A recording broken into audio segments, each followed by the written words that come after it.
എല്ലാവർക്കും സുവോളജിയുടെ ഒരു പുതിയ ക്ലാസ്സിലേക്ക് സ്വാഗതം.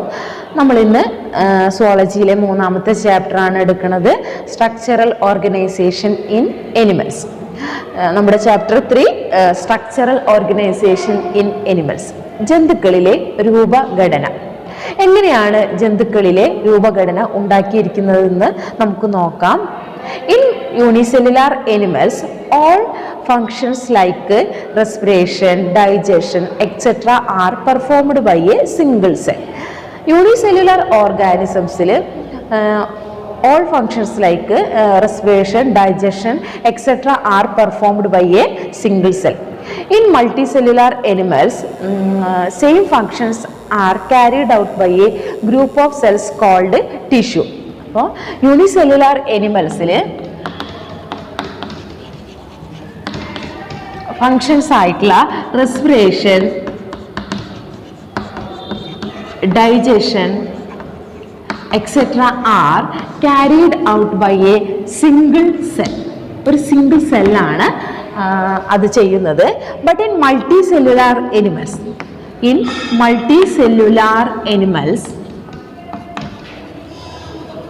same functions are carried out by a group of cells.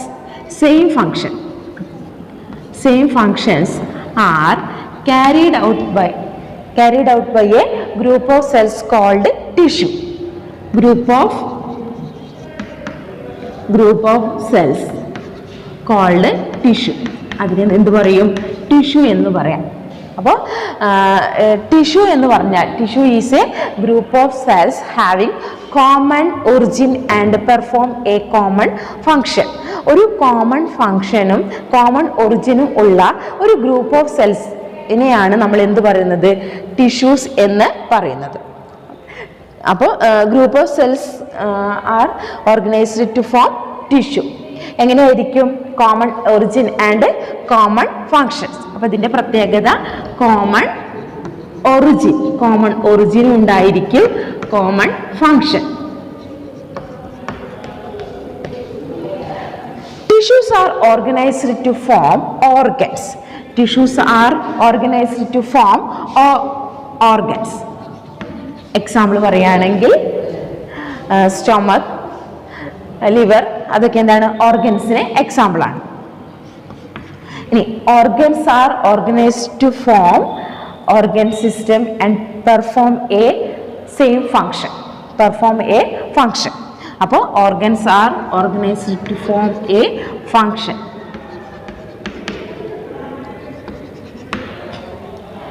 Respiratory system, digestive system etcetera, circulatory system etcetera. അപ്പോൾ in multicellular animals same functions are carried out by a group of similar cells called tissue. Tissues are organized to form organs. Organs are organized to form organ system and perform a single function.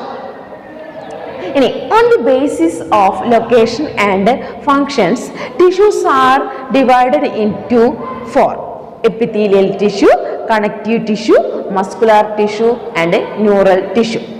അപ്പോൾ on the basis of location and function, tissues are divided into 4: epithelial tissue, connective tissue, muscular tissue and neural tissue. നമുക്കതെന്താണെന്ന് നോക്കാം.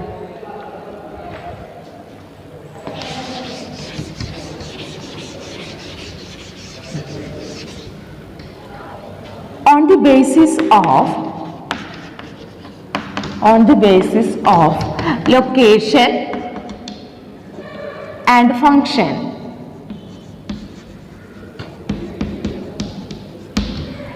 tissues are divided into 4: epithelial tissue,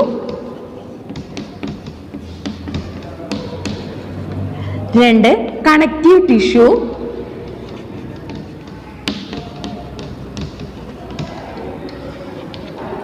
muscular tissue,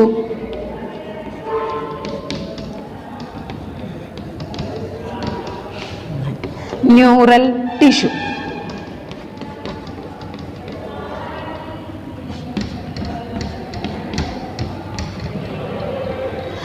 Epithelial tissue is perform the covering of some body parts.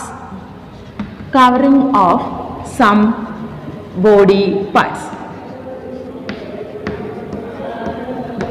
ചില body പാർട്സിന്റെ covering ആയിട്ട് പ്രവർത്തിക്കുന്നതാണ് epithelial tissue. Connective tissue. It is a tissue that joins, holds and supports other tissues together. Other tissues together.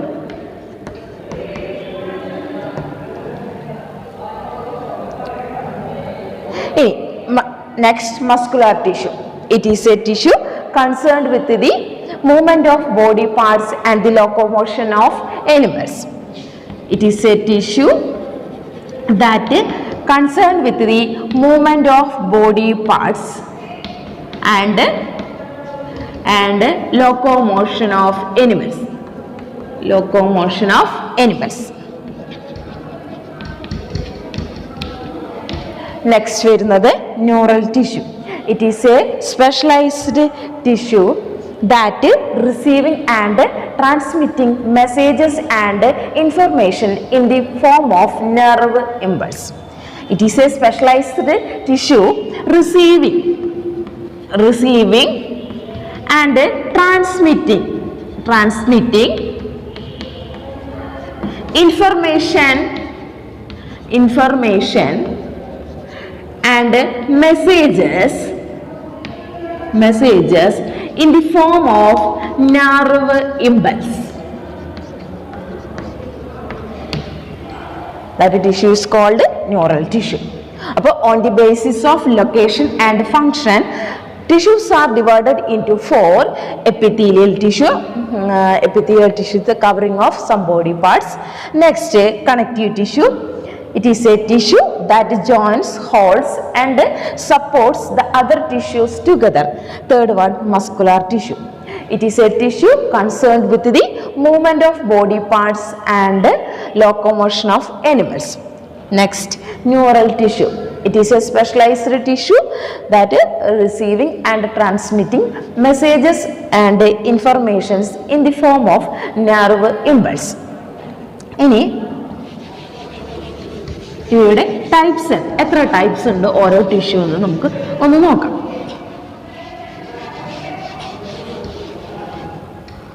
Epithelial tissue is divided into simple epithelium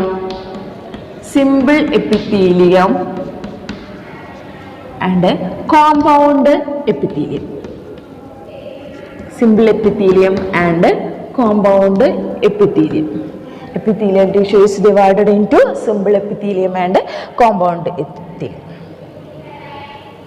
Connective tissue is divided into 3: loose connective tissue, dense connective tissue and specialized connective tissue. Then loose connective tissue is again divided into areolar tissue and adipose tissue. Loose connective tissue is again divided into areolar tissue, adipose tissue. Dense connective tissue is divided into regular dense connective tissue, irregular dense connective tissue. The regular dense connective tissue again divided into tendon and ligament. Tendon and ligament. Next, specialized connective tissue, cartilage, bone and blood. അപ്പോൾ connective tissue എന്ന് പറഞ്ഞാൽ എന്താണ്? It is a tissue concerned with the joints, supports and the holds other tissues together. അങ്ങനെയാണ് അല്ലേ? മറ്റുള്ള ടിഷ്യൂവിനെ കൂടിച്ചേർത്താനോ support ചെയ്യാനോ അങ്ങനെയൊക്കെ ഉപകരിക്കുന്ന ടിഷ്യൂ ആണ് എന്ത് പറയുന്നത്? കണക്റ്റീവ് ടിഷ്യൂ എന്ന് പറയുന്നത്. അപ്പോൾ എന്താണ്, അതിനെ മൂന്നായി ഡിവൈഡ് ചെയ്തിട്ടുണ്ട്. Loose connective tissue, dense connective tissue, specialised connective tissue. അപ്പോൾ areolar tissue, adipose tissue. Dense connective tissue is divided into regular dense connective tissue, irregular dense connective tissue. Dense regular connective tissue is again divided into tendon and ligament. ഇനി specialised connective tissue, cartilage, bone and blood. ഇനി നമുക്ക് അടുത്തത് വരുന്നത് muscular ടിഷ്യൂവിൻ്റെ ഡിവിഷനാണ്. Muscular tissue is divided into striated muscle, non striated muscle, cardiac muscle. ഇത്രയും divisions നമുക്ക് ഈ ചാപ്റ്ററിൽ പഠിക്കാനുണ്ട്. നെക്സ്റ്റ് വരുന്നത് ന്യൂറൽ ടിഷ്യൂ ആണ്. അതിൻ്റെ ഡിവിഷൻസ് നമുക്ക് ഈ ചാപ്റ്ററിൽ പഠിക്കാനില്ല. അപ്പം നമുക്ക് ആദ്യത്തെ എപ്പിത്തീലിയൽ ടിഷ്യൂ എങ്ങനെയാണെന്ന് നമുക്ക് നോക്കാം.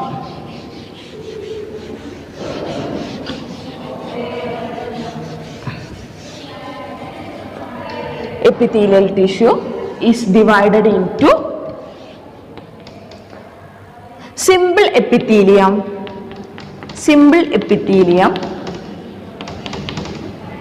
and compound epithelium. Simple epithelium and compound epithelium. Simple epithelium single layered epithelium is called simple epithelium. Single layered.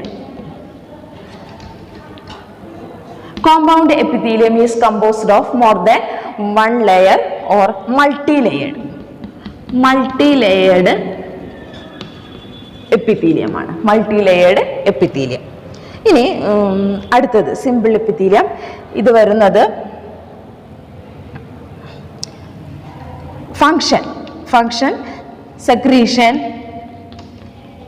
absorption, diffusion, അങ്ങനെയൊക്കെയാണ് ഇതിൻ്റെ ഫങ്ഷൻസ് വരുന്നത്. ഇവിടെ വരുമ്പോൾ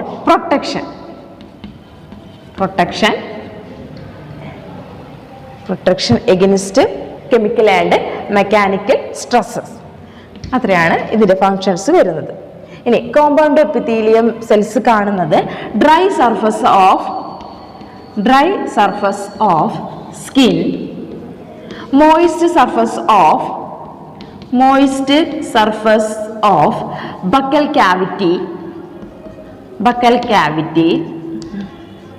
inner lining of salivary duct and pancreatic duct. അത്രയും സ്ഥലത്ത് ഏത് കാണുന്നുണ്ട്? കോമ്പൗണ്ട് എപ്പിത്തീലിയം കാണുന്നുണ്ട്. ഒന്നുകൂടിയും പറയാം, മൾട്ടി ലെയേർഡ് ആണ്, പ്രൊട്ടക്ഷൻ ആണ് ഫങ്ഷൻ വരുന്നത്. കാണുന്നത് dry surface of skin, moist surface of buccal cavity, inner lining of salivary duct and pancreatic duct.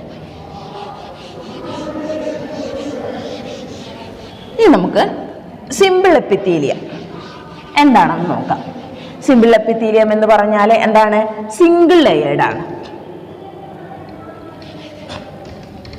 Simple epithelium single layered ആണ് അല്ലേ? Single layered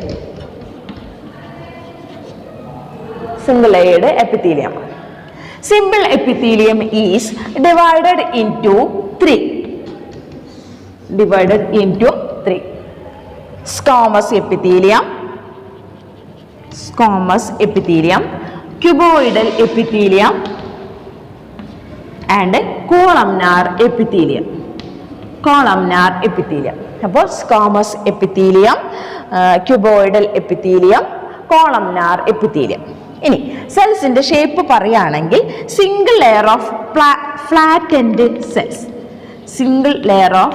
flattened cells with irregular boundaries എന്നാണ് പറയുന്നത്. Cuboid സെൽസിന്റെ പ്രത്യേകത cube like cells ആണ്. ഇവിടെ columnar cells ആണെങ്കിൽ tall and slender cells ആണ്. Single layer of tall and slender cells ആണ്. ഇനി നമുക്ക് ഓരോന്നും എവിടെയാണ് കാണുന്നത് നോക്കാം. സ്ക്വാമസ് എപ്പിത്തീലിയം കാണുന്നത് found in the walls of blood vessels and air sacs of lungs. Blood വെസൽസിന്റെ വോളിലും എയർ സാക്സിന്റെ വോളിലുമാണ് സ്ക്വാമസ് എപ്പിത്തീലിയം കാണുന്നത്. ഇനി ക്യൂബോയിഡൽ എപ്പിത്തീലിയം എവിടെയാണ് കാണുന്നതെന്ന് നോക്കാം.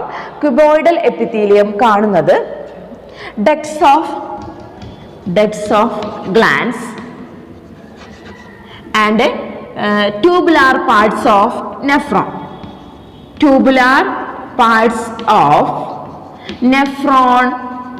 In kidney. Tubular parts of nephron in kidney.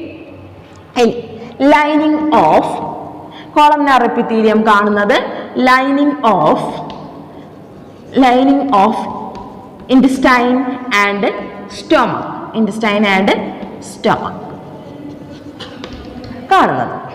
ഇവിടെ സ്ക്വാമസ് എപ്പിത്തീലിയത്തിന്റെ ഫംഗ്ഷൻ ആണ് ഞാൻ എടുത്ത് പറയുന്നത്. ഡിഫ്യൂഷൻ. ക്യൂബോയിഡൽ എപ്പിത്തീലിയത്തിന്റെ ഫംഗ്ഷൻ സെക്രീഷൻ ആൻഡ് അബ്സോർപ്ഷൻ.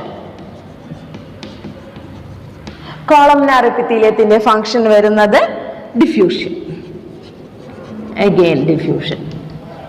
അപ്പോൾ നമ്മൾ ഇന്ന് സിമ്പിൾ എപ്പിത്തീലിയമാണ്. സിമ്പിൾ എപ്പിത്തീലിയത്തിനെ 3ആയി ഡിവൈഡ് ചെയ്യുന്നു. ഏതൊക്കെയാണ്? Squamous epithelium, cuboidal epithelium, columnar epithelium. Squamous epithelium എവിടെയാണ് കാണുന്നത്? Walls of blood vessels and air sacs of lungs. അത് single layer of flattened cells ആണ് വിത്ത് ഇറഗുലർ ബൗണ്ടറീസ്. ഫംഗ്ഷൻ വരുന്നത് ഡിഫ്യൂഷൻ. ഇനി അടുത്തത് ക്യൂബോയിഡൽ എപ്പിത്തീലിയം ആണ്. ക്യൂബ് ലൈക്ക് സെൽസ് ആണ്. Found in the ducts of glands and tubular parts of nephrons in kidney. Function വരുന്നത് secretion and absorption. Third ആണ് columnar epithelium എന്ന് പറയുന്നത്. Found in the lining of stomach and intestine. Toll and slender cells ആണ്. പിന്നെ function വരുന്നത് diffusion. ഇത്രയാണ് നമുക്ക് simple എപ്പിത്തീലിയത്തിന് പഠിക്കാനുള്ളത്. അപ്പോൾ എപ്പിത്തീലിയൽ ടിഷ്യൂ 2ആയി തിരിച്ചിരിക്കുന്നു. Simple epithelium and compound epithelium. Simple epithelium വീണ്ടും 3ആയി തിരിച്ചിരിക്കുന്നു. കോമ്പൗണ്ട് എപ്പിത്തീലിയം എന്താണ്? Made up of more than 1 layer ആണ്. മൾട്ടി ലെയേർഡ് ആണ് കോമ്പൗണ്ട് എപ്പിത്തീലിയം എന്ന് പറയുന്നത്. അതിൻ്റെ ഫംഗ്ഷൻ വരുന്നത് പ്രൊട്ടക്ഷൻ ആണ്. അതുകൂടാതെ തന്നെ അത് കാണുന്നത് dry surface of skin, moist surface of buccal cavity എന്നിവിടങ്ങളിലാണ് അത് കാണുന്നത്. ടിഷ്യൂസിനെ കുറിച്ചിട്ടാണ് പറഞ്ഞത്. 3 ടൈപ്പ് സിമ്പിൾ എപ്പിത്തീലിയൽ ടിഷ്യൂസിനെ കുറിച്ച് പറഞ്ഞു. അടുത്ത ക്ലാസ്സിൽ നമുക്ക് പുതിയൊരു ടോപ്പിക് ആയിട്ട് കാണാം.